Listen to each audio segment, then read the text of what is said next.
મોરબી જિલ્લાના વાંકાનેર તાલુકામાં ગેરકાયદેસર ખનીજ ખનન અને પરિવહન કરતા તત્વો સામે પોલીસે આકરી કાર્યવાહી હાથ ધરી છે. રાજકોટ રેન્જ આઈજીપી નિર્લિપ્ત રાય અને મોરબી એસપીએમ એન પટેલની સૂચના મુજબ વાંકાનેર તાલુકા પોલીસે પેટ્રોલિંગ દરમિયાન 1,20,00,000 રૂપિયાનો મુદ્દામાલ જપ્ત કરી ખનીજ માફિયાઓના મનસૂબા પર પાણી ફેરવી દીધું છે. મોરબી જિલ્લાના વાંકાનેર તાલુકામાં ગેરકાયદેસર ખનીજ ખનન અને પરિવહન કરતા તત્વો સામે પોલીસે આકરી કાર્યવાહી હાથ ધરી છે.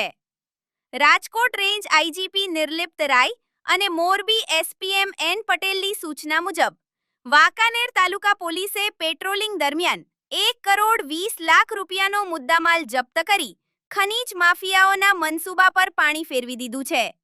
વાંકાનેર તાલુકા પોલીસ મથકના PI BV Patel, PSI ડીવી Khambhala અને સર્વેલન્સ સ્ટાફ જ્યારે વિસ્તારમાં પેટ્રોલિંગમાં હતા ત્યારે બાતમીના આધારે ઓવરલોડ અને ગેરકાયદેસર ખનીજ ભરેલા વાહનોને આંતરવામાં આવ્યા હતા.